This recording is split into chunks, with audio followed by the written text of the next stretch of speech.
ओम गण गणपते नमः। ओम गण गणपते नमः। ओम गण गणपते नमः। ओम गण गणपते नमः। ओम गण गणपते नमः। श्री हरि। आज भीमसेनी एकादशी निर्जला एकादशी के व्रत के विवरण को हम देखेंगे। सबसे पहले महात्म्य, इसका महत्वपूर्ण क्यों है इतनी निर्जला एकादशी, उसकी चर्चा करते हैं। इस एकादशी के व्रत को करने से समस्त तीर्थों का पुण्य, सभी 14 एकादशियों का फल एवं सब दानों का फल मिलता है। इसका उपवास धन धान्य देने वाला, पुत्र प्रदायक, आरोग्यता को बढ़ाने वाला तथा दीर्घायु प्रदान करने वाला है। श्रद्धा और भक्ति से किया गया यह व्रत सब पापों को क्षण भर में नष्ट कर देता है। जो मनुष्य इस दिन स्नान, दान, जप और होम करता है वह सब प्रकार से अक्षय हो जाता है, ऐसा भगवान श्री कृष्ण ने कहा है। जो फल सूर्य ग्रहण के समय कुरुक्षेत्र में दान देने से होता है, वही फल इस व्रत के दौरान करने और इसकी कथा पढ़ने से भी प्राप्त होता है। व्रती की समस्त मनोकामनाएं पूर्ण होती हैं और इस जगत का संपूर्ण सुख भोगते हुए परम धाम जाकर मोक्ष प्राप्त करता है। इसकी पूजन विधि भी सुन लीजिए। यह व्रत ज्येष्ठ मास के शुक्ल पक्ष की एकादशी को रखा जाता है। इस दिन ब्रह्म मुहूर्त में उठकर दैनिक कर्मों से निवृत्त होकर स्नान करके पवित्र हों, फिर स्वच्छ वस्त्र धारण कर भगवान विष्णु की पूजा, आराधना व आरती भक्ति भाव से विधि विधान पूर्वक संपन्न करें। महिलाएं पूर्ण श्रृंगार कर, मेहंदी आदि रचाकर पूर्ण श्रद्धा भक्ति भाव से पूजन करने के पश्चात कलश के जल से पीपल के वृक्ष को अर्घ्य दें। फिर व्रती प्रातः काल सूर्योदय से आरंभ कर दूसरे दिन सूर्योदय तक जल और अन्न का सेवन न करें।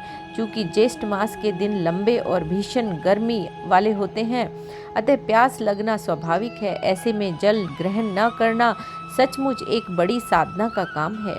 बड़े कष्टों से गुजर कर ही यह व्रत पूरा होता है। इस एकादशी के दिन अन्न अथवा जल का सेवन करने से व्रत खंडित हो जाता है। व्रत के दूसरे दिन यानी द्वादशी के दिन प्रातःकाल निर्मल जल से स्नान कर भगवान विष्णु की प्रतिमा या पीपल के वृक्ष के नीचे जल, फूल, धूप, अगरबत्ती और दीपक जलाकर प्रार्थना करें, क्षमा याचना करें। तत्पश्चात ब्राह्मणों को भोजन करावें एवं स्वयं भी भोजन करें। इसके पश्चात यथाशक्ति ब्राह्मणों को दान दक्षिणा में शीतल जल से भरा मिट्टी का घड़ा, अन्न, वस्त्र, छतरी, पंखा, गो, पान, शैया, आसन, स्वर्ण, फल आदि दें। ऐसा माना जाता है कि जो भी व्यक्ति घटदान देते समय जल का नियम करता है, उसे एक पहर के अंदर कोटि कोटि सुवर्ण दान का फल मिलता है। इस दिन घर आए याचक को खाली हाथ वापस करना बुरा समझा जाता है।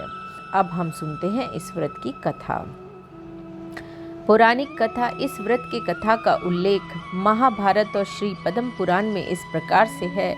एक दिन महर्षि वेदव्यास से भीमसेन ने पूछा, पितामह, मेरे चारों भाई युधिष्ठिर, अर्जुन, नकुल, सहदेव, माता कुंती और द्रुपद की पुत्री द्रौपदी सभी एकादशियों को भोजन न कर उपवास रखते हैं। निर्जला एकादशी को जल तक ग्रहण नहीं करते। वे चाहते हैं कि मैं भी उनकी तरह विधि विधान के अनुसार उपवास रखकर अन्न जल ग्रहण न करूं। मैं तो एक समय भी बिना भोजन किए भूखा नहीं रह सकता। मेरे पेट में अग्नि का वास है, जिसकी शांति के लिए मुझे बहुत सा अन्न भोजन में ग्रहण करना पड़ता है। हाँ, मैं विधिवत भक्ति भाव से भगवान की पूजा और दान कर सकता हूँ। क्या कोई ऐसा व्रत नहीं है जिसमें मुझे कोई ज़्यादा कष्ट ना हो और एक ही दिन में सभी एकादशियों का फल प्राप्त हो जाए? तब महर्षि वेदव्यास बोले, हे भीम, तुम ज्येष्ठ मास में शुक्ल पक्ष की एकादशी का व्रत करो। इस व्रत में स्नान, आचमन और को छोड़कर जल का व्यवहार मत करना।